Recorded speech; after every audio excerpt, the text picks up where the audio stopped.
Yoda. I'm doomed! He's got plot armor! All right, welcome to Aerospace Cookies. It's been a while since I've been here. I am now a full 9 months pregnant, days away from giving birth. You're pregnant? Yeah, no, crazy. And it's never safe to assume. True. Ever. True. It could be, it could be an alien in your belly that you're harboring, and you wouldn't want to assume that you're pregnant.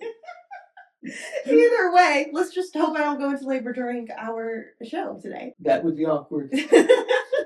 Well, we're talking about Mandalorian and Grogu, the movie today. Right? I've not seen it, and you have seen it. Yeah, so I'm going to try and keep at least the first part of this episode spoiler-free. Okay. And then we'll let you know once we start touching on spoilers. Yeah.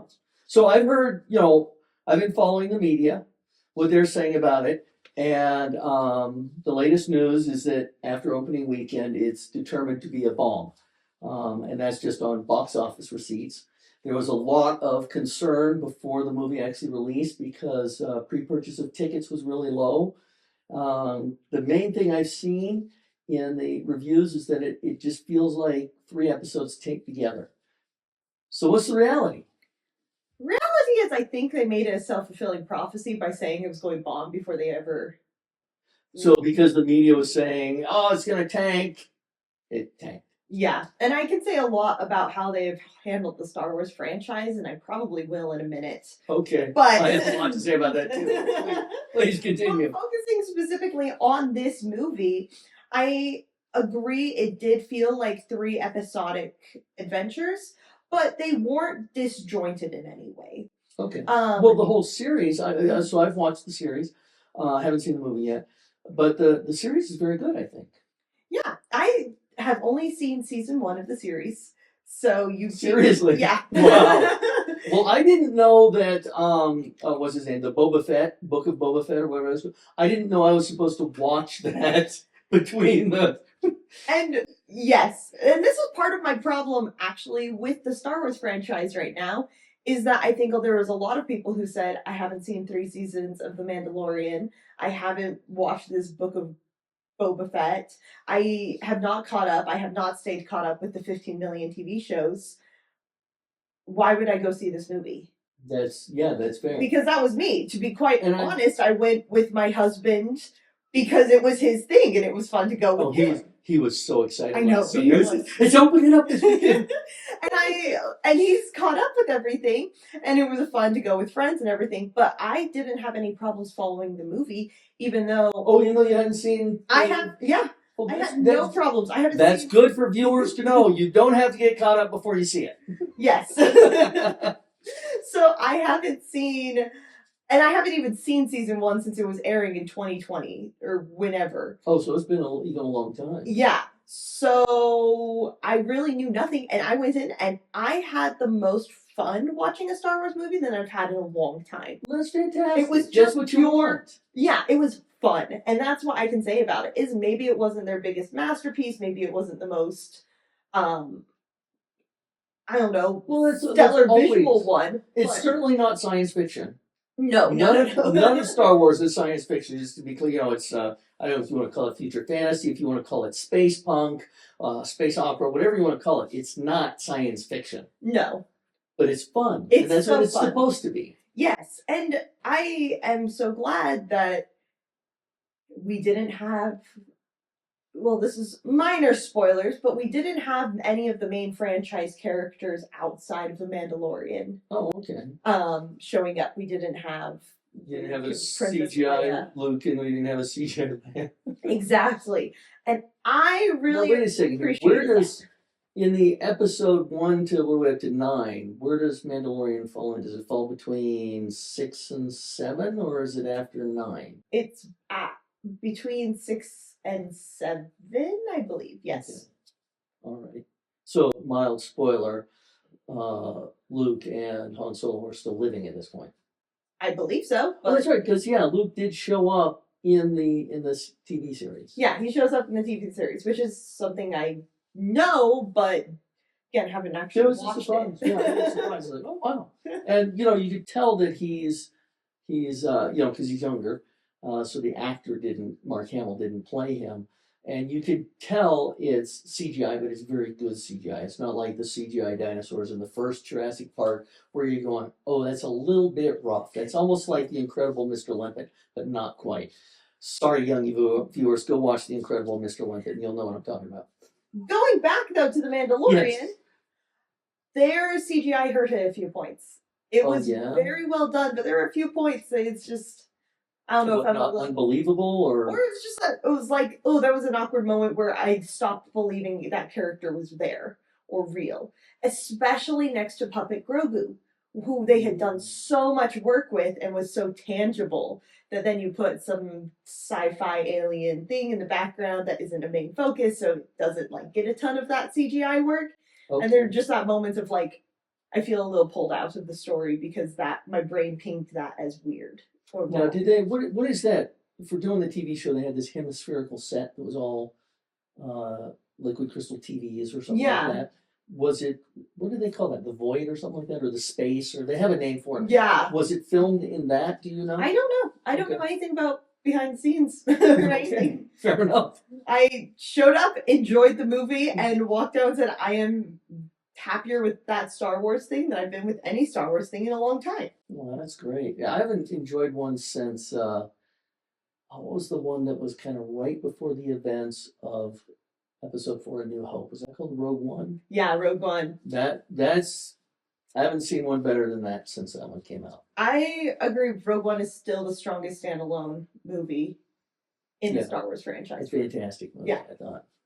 But it's sad because Disney decided we're going to handle the Star Wars franchise like we handled the MCU, which can't entirely blame them. It was really fun to be part of the hype of, Endgame and all these storylines That's coming true. together. That's true, yeah. The thing they didn't stop to think about is the fact that from the time that first Iron Man movie came out to the time you had Endgame coming out was decades in the making. And they didn't rush it. Even from the original standalones to Avengers felt like a huge step. Now everyone's trying to speedrun those. And everyone is so set up with these franchises, so you have to know 6 storylines to enjoy this movie. People are burned out. I've heard a lot of criticism that you have not only the movies, but all the TV shows as well, and trying to keep track of what goes where in the timeline and what order you watch things in.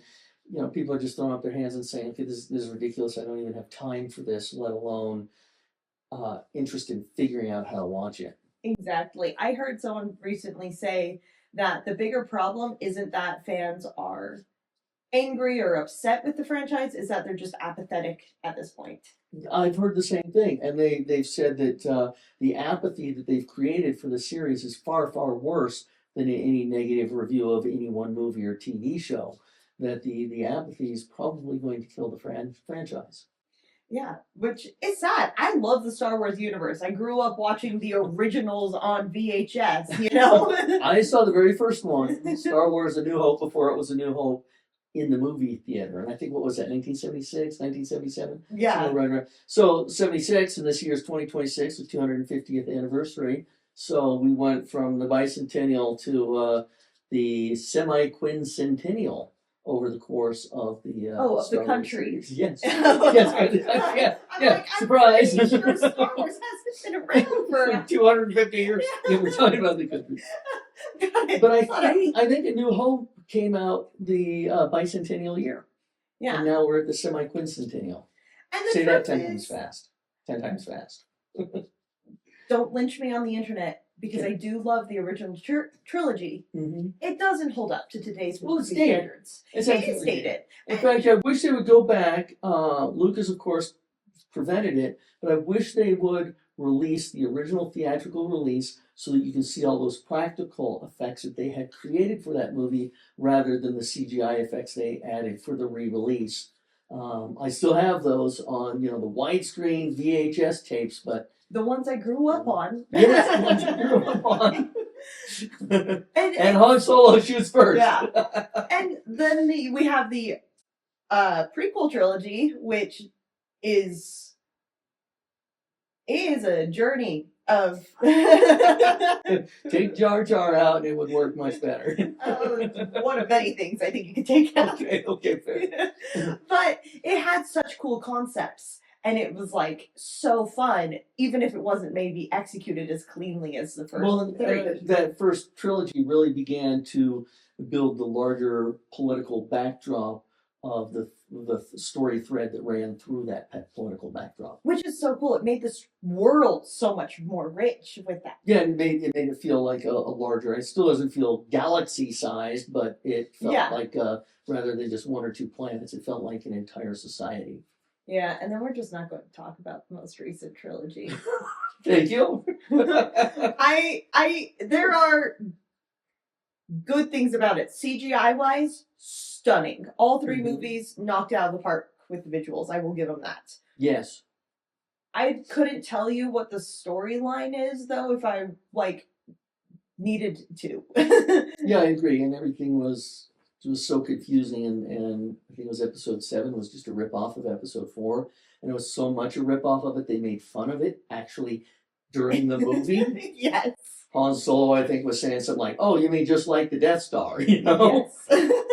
But lazy. And so people got so used to this franchise taking this beloved world and messing up the stories.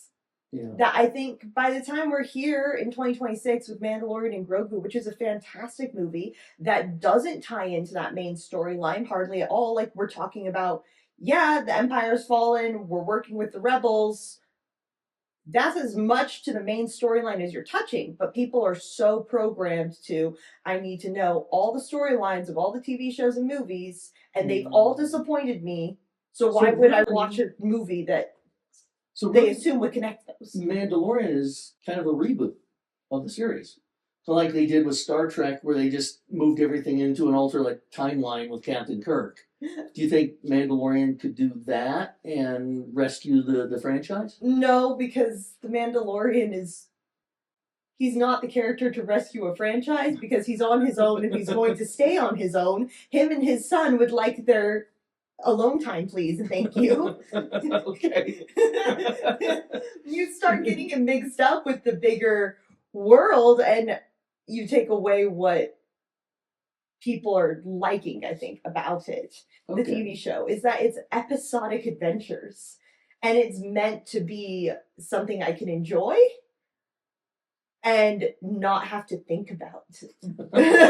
So your advice to our viewers is that, number one, it's a total standalone movie. Yes. You don't need to worry about seeing the series before. You don't need to know anything about episodes 1 through 9 or all the mini standalones.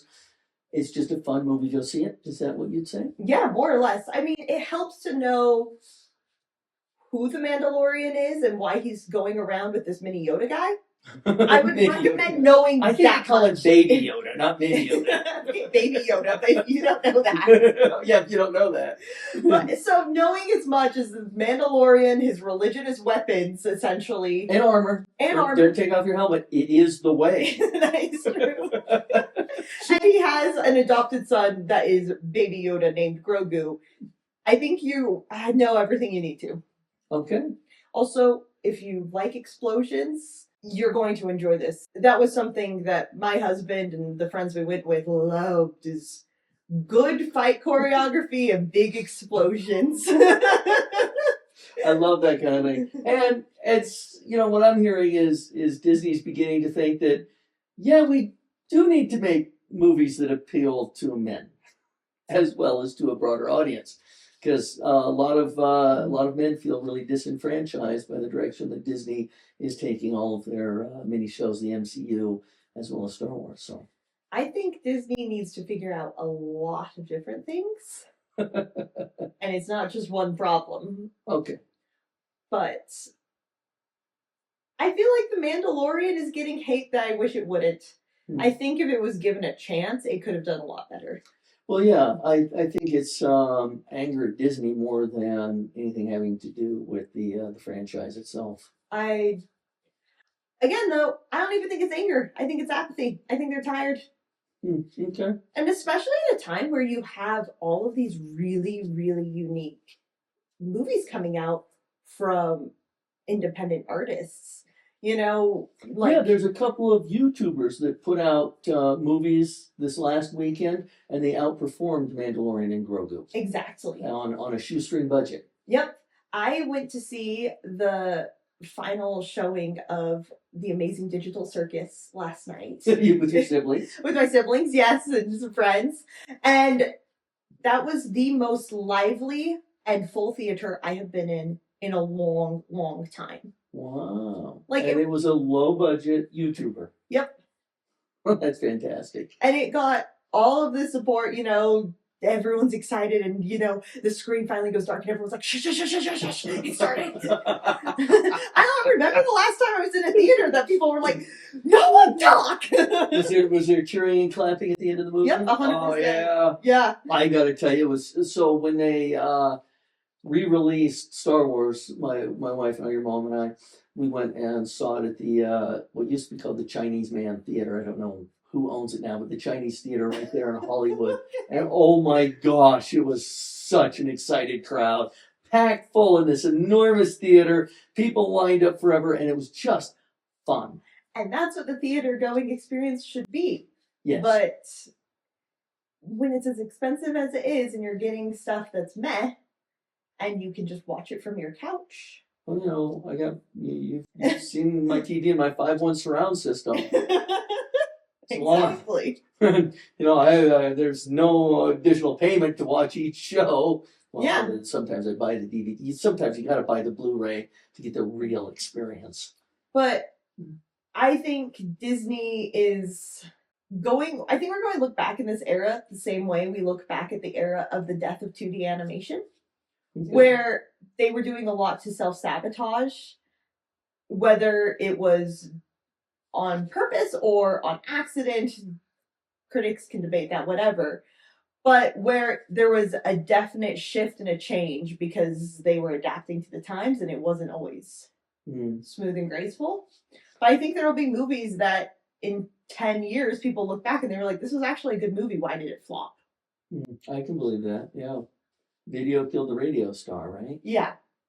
And I think these big, you know, multi-universe, pull everything together are killing just the normal standard movie-going experience. Because it's become too complex for the price, and you wind up with an audience of like devoted fans, and anyone else who has not been following the whole thing feels left out. Yeah. Like, I was probably the outlier in that theater because I was like, well, I watched the first season when it came out, and I remember enjoying it, and that was a long time ago. I know nothing else. Like, we're driving in the car. I'm like, give me a crash course. I didn't even know the timeline. I'm like, when is this happening in the timeline? So was that crash course where you found out it was between 6 and 7? Yes, exactly. And I'm like, I know nothing.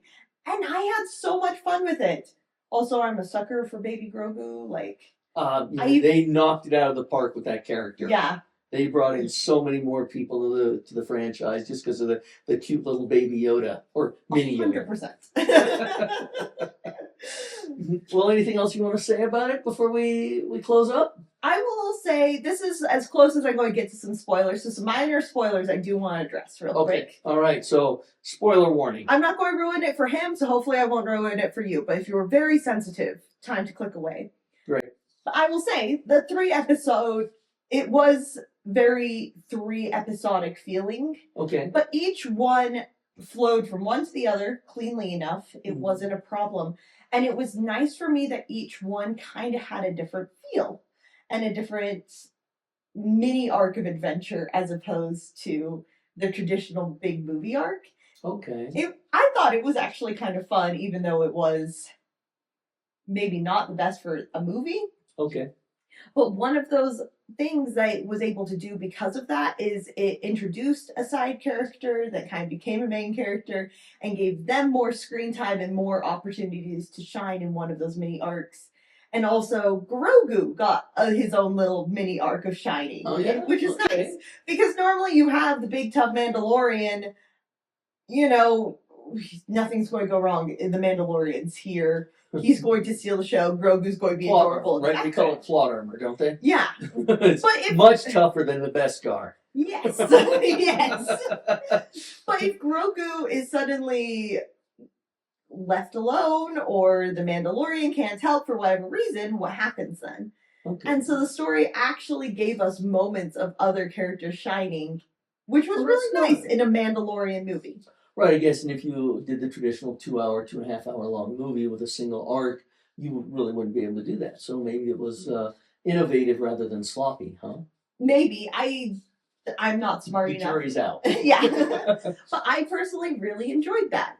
And I also enjoyed, as someone who can get really tired of the punchy movie. Mhm. Like, you put me in front of a Transformers movie and there's a good chance I'm going to fall asleep at some point. Just I'll have to go out to the lobby and get some ad.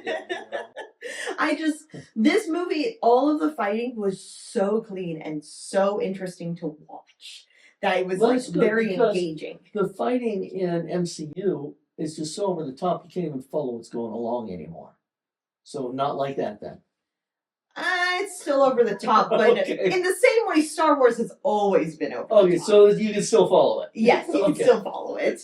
And it's interesting and it has purpose. It isn't just like, and now we're going to have another firefight because we can. It's every firefight feels like, well, yeah, I saw this coming. This was inevitable at this point. I just said we need to do I'm sorry, I'm totally chasing the squirrel. We need to do an episode on terminal ballistics so that people actually understand what firing a weapon does as the bullet comes out of the weapon.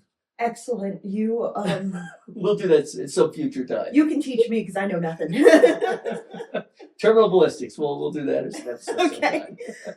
But just my spoiler-ish last point is that I was very grateful they tied him in. He's working for the Rebel Alliance. The Mandalorian? The Mandalorian. Okay. You know, like, hey, we overthrew the Empire. The galaxy's a mess. I'm working for the Rebels. But it didn't take away from the fact that the Mandalorian is kind of still a bounty hunter. An independent contractor. An independent contractor, you know, and it gets the bounty hunter with a heart of gold vibe just perfect. Oh, that's good, because, bounty hunters, they're usually evil people, and of course we don't see that in him. No, but, so I will say, it was just, they did a lot of things very well, and I really enjoyed it. Very good. Cool. Well, I've been completely apathetic about Mandalorian and Grogu, but after talking to my daughter and her son listening in, I'm going to go see it. Absolutely. Get some good popcorn. Popcorn and root beer, man. Yeah. All right. Thanks for tuning in. We'll see you in the next episode.